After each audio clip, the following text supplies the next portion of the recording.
हमारे भीतर एक झूठी भ्रांति, भ्रम, संशय का बीज कुछ धूर्त चालाक लोगों ने डाल दिया। मैं एक पॉजिटिव नोट के साथ अपनी बात शुरू करना चाहता हूं। यद्यपि इस संसार में अच्छे लोग हैं, कॉरपोरेट्स में भी, साइंटिफिक वर्ल्ड में भी, पॉलिटिशियंस में भी, मेडिकल साइंस में भी अच्छे लोग हैं, एजुकेशन में भी अच्छे लोग हैं, इस रिलीजियस सेक्टर में भी अच्छे लोग हैं, लेकिन धर्म के नाम पर भ्रम पैदा करने वाले असंख्य लोग हैं। प्रामाणिक लोग बहुत थोड़े से हैं और भीड़ भरी पड़ी है धूर्त लोगों की। और हम लोग भी इतना बावलापन करते हैं कि बोले सभी कर रहे हैं तो अच्छा ही होगा। भीड़ कभी भी सच का पैमाना नहीं होती। भीड़ तो बलवा भी करती है, भीड़ तो वितंडा भी करती है, और भेड़ों की तरह भीड़ की भेड़ चाल ये तो होती है।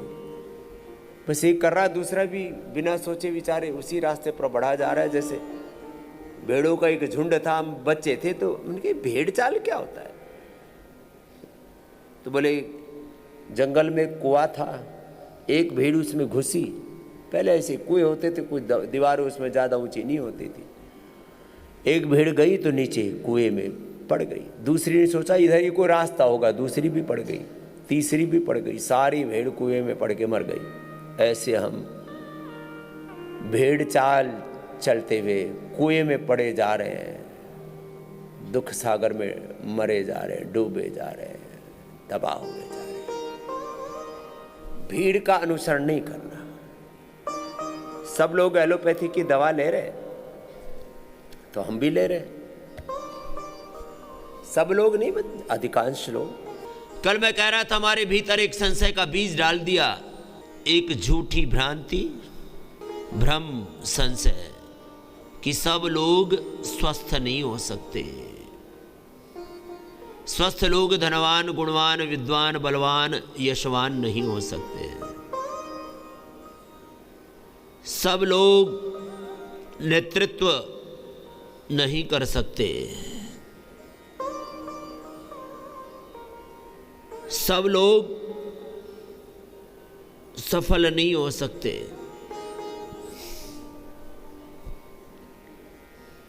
तो ये एक साम्राज्यवादी सोच है, अधिनायकवादी सोच है, एक पूंजीवादी सोच है। पूरी दुनिया के ऐसे ही कुछ ताकतवर लोग ने ऐसा एक पूरा भूल भुलैया का पूरा जाल बना लिया, षड्यंत्र बना लिया। थोड़े से लोग कुछ इनोवेटर हैं, क्रिएटर हैं, शेष उनके फॉलोवर बन के रह गए, उपभोक्ता बन करके रह गए। Integrated walking, integrated running, integrated working, integrated business, integrated approach in health, in education, in agriculture, in industry, in politics. जब हम इंटीग्रेटेड अप्रोच के साथ जीवन में आगे बढ़ते हैं तब जीवन में कुछ बड़ा कार्य निष्पादित कर पाते हैं। बाकी तो भीड़ का हिस्सा और एक समस्या बन करके ही जीते रहते हैं। मैं कहता हूँ जो है भीड़ का हिस्सा वही है जगत के लिए, समाज, राष्ट्र के लिए, विश्व के लिए समस्या। तो ये भीड़ भी बड़ा खतरनाक शब्द है। एक भीड़, प्रत्येक मनुष्य भगवान का एक यूनिक क्रिएशन है। तुम भीड़ का हिस्सा क्यों बनते हो?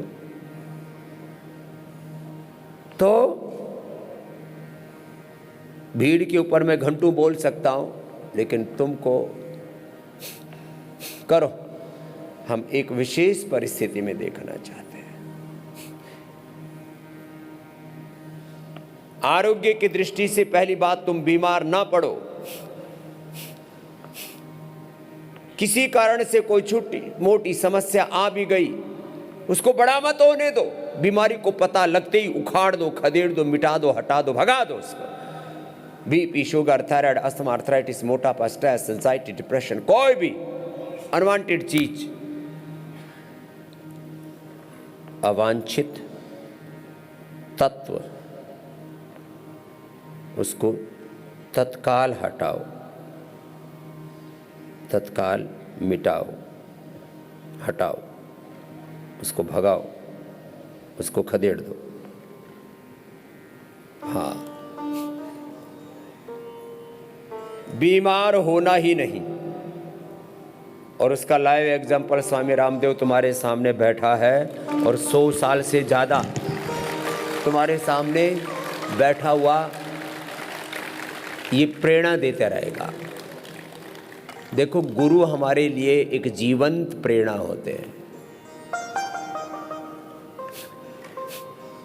जब मैं एलोपैथी की एक भी दवा खाए बिना तुम्हारे सामने पूर्ण स्वस्थ बैठा हूं, इसका मतलब एलोपैथी की दवाइयाँ हमारे जीवन की अपरिहार्य आवश्यकता नहीं है। अभी थोड़ी देर पहले मैंने कहा इमरजेंसी, लाइफ सेविंग ड्रग्स, कुछ सर्जरीज अपरिहार्य परिस्थितियों में एक्सेप्शन है वो। एक है हमारे जीवन में अपवाद और एक है अपरिहार्यता। नेसेसरी नहीं है दवाई। बीमार होना ही नहीं है। बीमार होने के बाद बीमारियों को पाल पोस के रखना नहीं, उनको पनाह नहीं देनी है। मेडिकल फील्ड में अपरिहार्य परिस्थितियों में तुम्हें लाइफ सेविंग को ड्रग्स लेना पड़ता है। यदि कोई माइनर सर्जरी करनी पड़ती है, और कई बार कोई मेजर सर्जरी भी हो जाती है, एक्सीडेंट आदि हो गया, टांगी टूट गई, कमर टूट गई, सर्जरी के तो प्रथम गुरु हमारे महर्षि सुश्रुति है। अपरिहार्य परिस्थितियों में सर्जरी की जरूरत। जब देखो घुटने कटा रहे हैं, कमर कटा रहे हैं, liver transplant, kidney transplant, lung transplant, गला कटवा रहे हैं, गांठ हो गई, इधर हार्ट कटवा रहे हैं, आंखों की सर्जरी, कान की सर्जरी, आंख, नाक, कान, नाक कटा बैठे, नाक कट बोले, नाक कट गई, इसको नाक खुद ही कटा रहे हैं। नाक में जरा सा मांस बड़ा, नाक कटवा लिया। आंख में जरा सी ऑपरेशन है, आंख कटा ली। जरा सा कान में दिक्कत आई, कान कटवा लिया, अंदर से कान की सर्जरी। कल एक बहन बोल रही थी कि मैंने तो चंद्रप्रभा, सारीवाद्य और शिलाजीत रसायन ये पहले बताते थे, हम तो ये रिग्रेट बना लिए। 5 साल की उम्र से उसका कान बहता था, बहना बंद हो गया, पस भी आता था, खून भी आता था, सब बंद हो गया। प्राणायाम किया, कान की सर्जरी की जरूरत नहीं है। 99% आम आदमी, एक कॉमन मैन, कई बार आम आदमी कहने में भी बड़ी कंट्रोवर्सी आजकल हाँ, तो कॉमन मैन इसमें पिसा जा रहा है। बड़ी साजिशें चलती है। एक तरफ पूरे संसार में कुछ लोग जो आपको गुलाम बना के रखना चाहते हैं। गुलामी प्रथा अभी खत्म नहीं हुई है। गुलामी प्रथा का नया वर्जन आ गया है।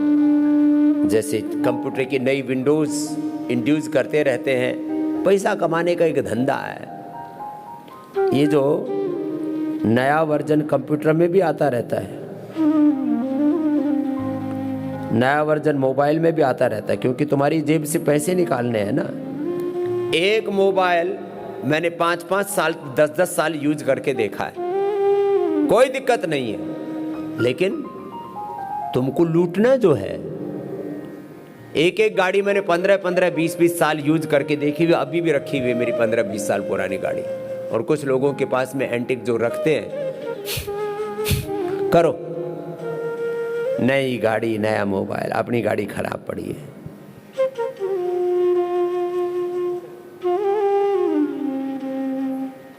सुनो जरा, सारे संसार को भरमाया हुआ है घुटने कटवा लो, कमर कटवा लो, लीवर ट्रांसप्लांट करा लो, किडनी ट्रांसप्लांट करा लो, गर्भाशय कटवा लो, यूट्रस में फाइब्रोसिस हो गया, ओवरी में सिस्ट होगी, पॉलीसिस्टिक ओवरीज होगी, फैटी लीवर हो गया, लीवर सिरोसिस हो गया, हेपेटाइटिस हो गया, लीवर कैंसर हो गया। अब तो पूरा ही लीवर में फैल गया, पूरा लीवर पहले काट देते हैं, हटा देते हैं, नया लीवर लगा देते हैं। ऐसा पूरा आदमी को पगला रखा है। नया लीवर लगा देते हैं।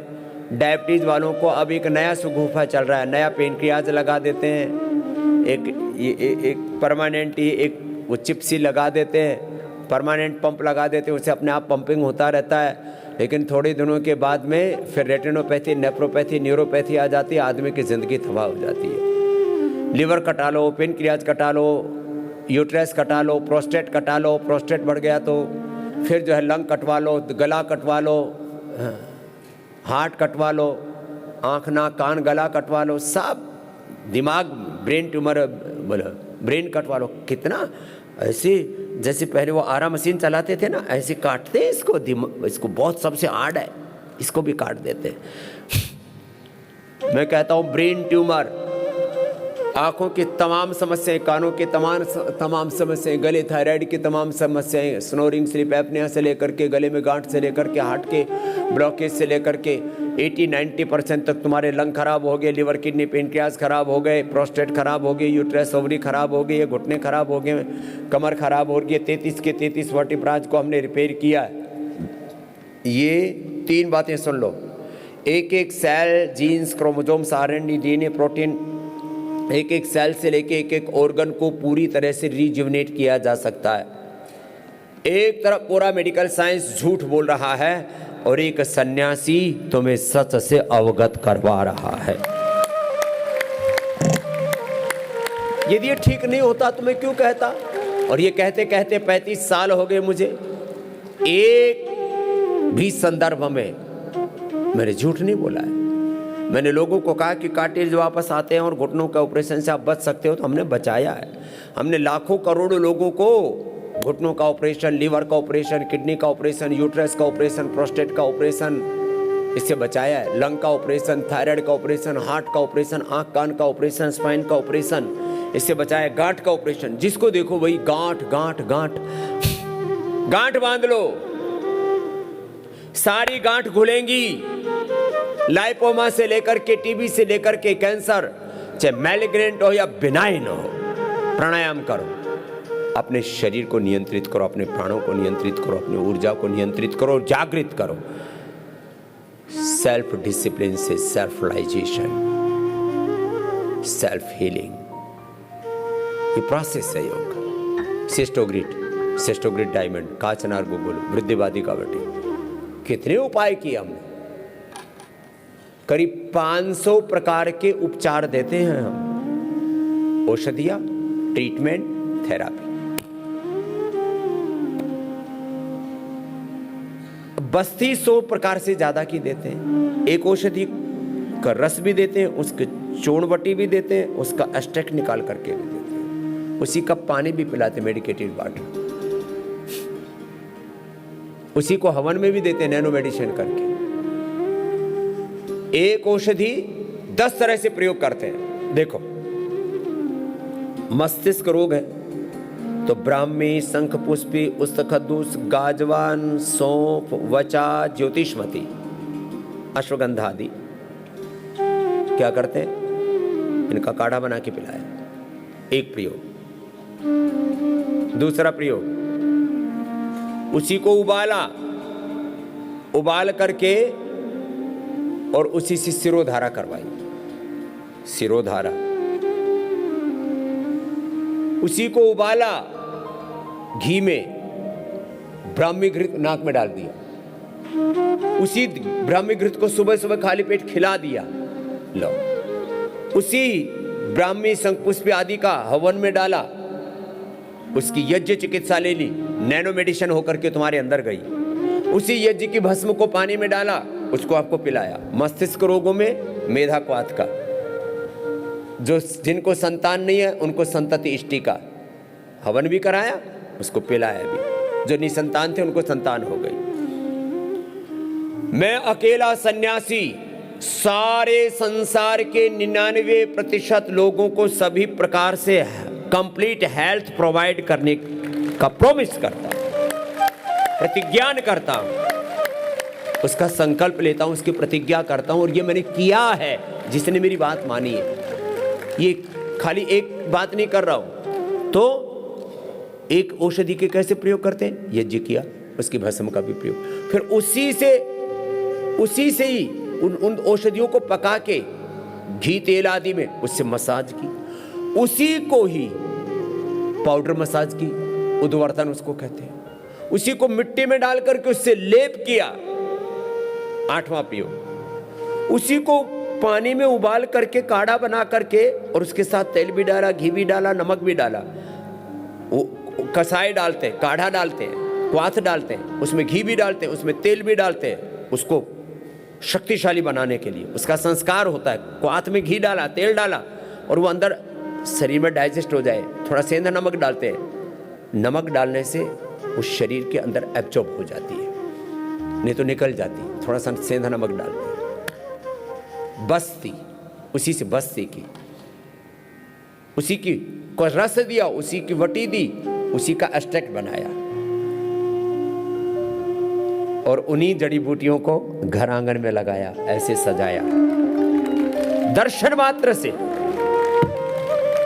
औषधियां फायदा करती है। 10-11 तरह से औषधियों के प्रयोग करते हैं, और ये ऐसे भाषण प्रवचन देने से नहीं होता। इसके लिए वर्षों की तपस्या चाहिए और जन्म जन्मांतरों का पुण्य चाहिए। वर्षों की तपस्या और पुण्य होता है, तब जाके कोई बड़ा निष्कर्ष, बड़ा रिसर्च सामने आता है। ये ऐसे नहीं बता देते आपको ये कर लेना ये हो जाएगा, ये कर लेना ये हो जाएगा। अलग अलग प्रकार के पीडानिल जूस, रिनोग्रिड जूस, लिवोग्रिड जूस, अलग अलग प्रकार की फ्रेश औषधियाँ, इसके लिए सैकड़ों लोग आपके बैकएंड में सेवा में लगे रहते हैं। बैकएंड, प्रिक्योरमेंट, मैन्युफैक्चरिंग औषधियों की, उनका रिसर्च, उनकी गुणवत्ता, उनकी प्रामाणिकता, उनकी एक एक औषधि की कंपोजिशन, किस मात्रा में कौन सी औषधियाँ लेनी है, कंपोजिशन, उसका डोज, उसका timing. I am not talking about only medications, we are providing here equally yoga. In yoga, not only exercise or postures or breathing exercise or meditation, integrated yoga, integrated ayurveda, integrated panchakarma, shatkarma, panchamahabhut chikitsa, integrated naturopathy, integrated lifestyle, integrated health, integrated treatment. मैं दवा शब्द से बहुत ज्यादा आपत्ति व्यक्त करता हूं। केवल दवा से कोई ठीक हो ही नहीं सकता। हम केवल जड़ शरीर नहीं हैं, हम एक चैतन्य आत्मसत्ता हैं। केवल दवाई से कैसे ठीक हो जाएंगे? We are not only body. इसलिए I am not talking only about an medication. मैं हमेशा प्रयोग करता हूं इंटीग्रेटेड ट्रीटमेंट। दवा भी नहीं बोलता हूं मैं, क्या बोलता हूं? जोर से बोलो, इंटीग्रेटेड ट्रीटमेंट या थेरापी। जिनको लीवर की प्रॉब्लम है उनको लीवर का पॉइंट दबवा देते हैं, जिनको हार्ट की प्रॉब्लम है हार्ट का, जिनको कान की प्रॉब्लम है, आँख की प्रॉब्लम है, किडनी की प्रॉब्लम है, पेनक्रियाज की प्रॉब्लम है, थायराइड की प्रॉब्लम है, उनको वो पॉइंट दबा देते हैं। न्यूरो प्रॉब्लम्स हैं, उनको बवासीर, इनफर्टिलिटी है, उनको कहते हैं आप अपना साथ साथ ये पॉइंट भी दबाते रहो और प्राणायाम भी करते रहो। इंटीग्रेटेड ट्रीटमेंट, इंटीग्रेटेड योगा, इससे क्या क्या नहीं किया। ये तो एक पक्ष बता रहा हूं मैं आपको योग का। योग से रोग मिटना तो एक बहुत सामान्य घटना है। योग से हमारी प्रोडक्टिविटी, उत्पादकता, सृजनात्मकता, रचना, धर्मिता, हमारी दिव्यता, हमारा देवत्व, हमारा ब्रह्मत्व, ऋषित्व बढ़ता है। हम वामन से विराट, हम मानव से महामानव, पुरुष से महापुरुष, नर से नारायण, जीव से ब्रह्म हो जाते हैं। और हमारे भीतर एक विराट व्यक्तित्व, सहस्र शीर्षः पुरुषः सहस्राक्ष सहस्रपाद, सब कुछ भीतर से ही उद्बुद्ध होगा।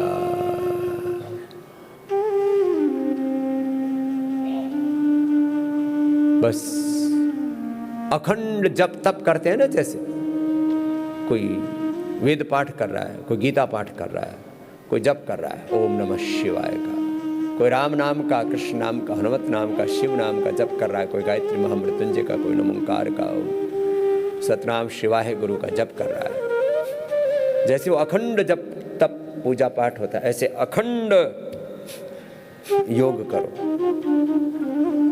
अखंड योग, प्रचंड योग, निरंतरता के साथ आपका योग संपन्न हो, बिना किसी बाधा के, बिना किसी व्यवधान के। और कभी कोई बाधा विघ्न व्यवधान आ भी जाए, तुरंत अपने स्वरूप में लौटने का अभ्यास। अब हम सुबह से शाम तक सैकड़ों प्रकार की सेवाएं करते हैं, सैकड़ों प्रकार की खटपट होती रहती है, उसको झटपट ठीक करते, तुरंत अपने स्वरूप में लौटाओ। अथ योगानुशासनम योग चित्तवृत्ति निरोध तदा दृष्टो स्वरूप अवस्थानम। अपने स्वरूप में, अपनी निजता में जियो, आपा मत खो। और किसी कारण से हर कदम पर संसार में फिसलन है, संघर्ष है, बाधाएं हैं, कंटकाकीर्ण है जीवन की राह। जैसे ही कोई व्यवधान आया, अपने आप को वापस संभाल लिया। एक क्षण में अपने स्वरूप में लौटने का अभ्यास करो। सदा अपने आंखों के सामने अपना टारगेट होना चाहिए। इधर उधर दिल नहीं लगाना। 24 घंटे सारे संसार के सामाजिक, आर्थिक, राजनीतिक, धार्मिक अलग अलग प्रकार के उदाहरण मैंने देखे हैं। बड़े लक्ष्य उन्होंने ही प्राप्त किए हैं जो एकनिष्ठ होकर के, ध्येयनिष्ठ होकर के, स्वरूप में प्रतिष्ठित होकर के, अपने निज धर्म में, स्वधर्म में प्रतिष्ठित होकर के बस चरई वेदी चले जा रहे हैं। अखंड प्रचंड पुरुषार्थ किए जा रहे हैं। और उस पुरुषार्थ में ज्ञान और भक्ति अंतर्निहित है। खैर,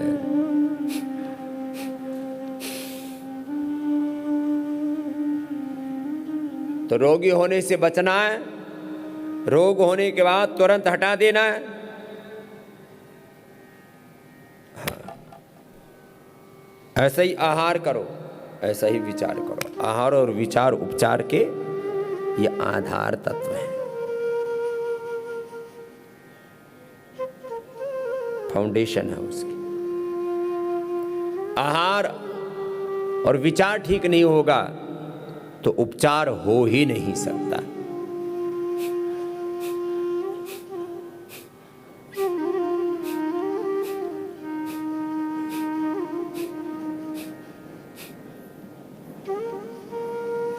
रोगों को होने नहीं देना, रोग हो गए तो मिटा देना है। चाहे किसी भी कारण से रोग हो रहे हो, जेनेटिक डिजीज हो, एनवायरमेंटल डिजीज हो, उसके बाह्य कारण हो, आंतरिक कारण हो। और कुछ बीमारियों के बारे में तो ऐसी भ्रांति फैला रखी है, कुएं में भांग पड़ी हुई। मैं आपको कल परसों के उदाहरण देता हूँ। कुछ लोग मिले बड़े बड़े ओहदों पर, बोले जी हमारे एक रिलेटिव, उनको यहाँ दांत के पास से दर्द चलता है या दिमाग तक जाता है, और सब कहते हैं इसकी कोई दवाई नहीं है, इसकी सर्जरी करा लो, और उसमें भी कोई गारंटी नहीं है। क्या सर्जरी करा लो? और एक ने तो अपने रूट कैनाल कराई, इतना मोटा सा गांठ लेके आई, एक हमारी योग शिक्षक बहनी। मैंने कहा ये क्यों करवाया? बोले जी बस वो ऐसे ही अनाड़ी सा कोई डॉक्टर मिल गया। मैंने कहा रूट कैनाल करानी है, सुन लो कुछ बातें, कुछ और फैसिलिटीज़ के बारे में बात करता हूँ।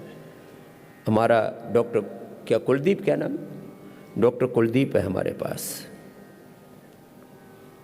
ऐसा बालक है, दांत के सारे ट्रीटमेंट आपका जो दोपहर 12:30 से 3 बजे का समय होता है, उस समय थेरापी कराते समय भी आप यहाँ पर रूट कैनाल से लेकर के दांतों की सफाई से लेकर के दांतों के सारे ट्रीटमेंट ले सकते हो 100% प्रामाणिकता के साथ।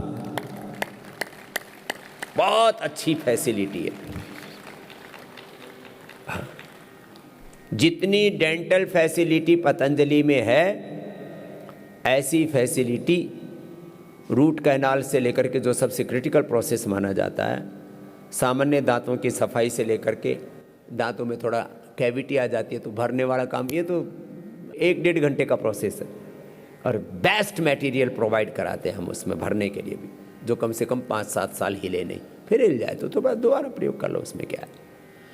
तो दांतों की बेस्ट फैकल्टी यहाँ पतंजलि वेलनेस में भी है और योगपीठ फेज 1 में भी है और योगाग्राम में भी है। तीनों जगह हमने दांतों की फैकल्टी डाली हुई। बहुतों को तो यहाँ पता ही नहीं रहता, वो तो अपने ट्रीटमेंट में बावड़े हुए रहते हैं कि और क्या क्या फैकल्टी है।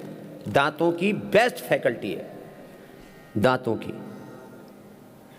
आंखों की बेस्ट फैकल्टी अपने पास में, आंखों की टेस्टिंग की भी और उपचार की भी। टेस्टिंग और उपचार दोनों। मेरा तो मन है आने वाले 5 सालों में दुनिया का सबसे बड़ा ऐसा हॉस्पिटल बनाने का जहां गरीब आदमी को मुफ्त में इलाज मिल सके। सरकारें भी बहुत तरह के प्रयत्न करती हैं और समर्थ व्यक्ति को कम से कम सामान्य अफोर्डेबल प्राइस के ऊपर, नॉन प्रॉफिटेबल, सेल्फ सस्टेनेबल, ये हमारी फिलॉसफी है। तो खैर, सुपर स्पेशलिटी हॉस्पिटल और एडवांस सर्जरी की भी सारी व्यवस्था रहेगी। अभी भी हमारे यहाँ जनरल सर्जरी की व्यवस्था है। पायस फिशर फिस्टुला से लेकर के, हर्निया से लेकर के सामान्य सर्जरी की अभी भी बहुत ही सुंदर व्यवस्था है। हमारा ये डॉक्टर है, क्या नाम है, बहुत पुराना है, 10-15 साल से, 15 सालों से हम लोग ये व्यवस्था कर रहे हैं यहाँ पर। पूरे एम्स के, अपोलो के, पीजीआई के, दिल्ली के, मुंबई के बड़े बड़े हॉस्पिटलों के बिगड़े हुए रोगियों को आयुर्वेद के अनुरूप हम सर्जरी करते हैं यहाँ पर। ये बड़ी बात है, आयुर्वेद के अनुरूप सर्जरी करते हैं।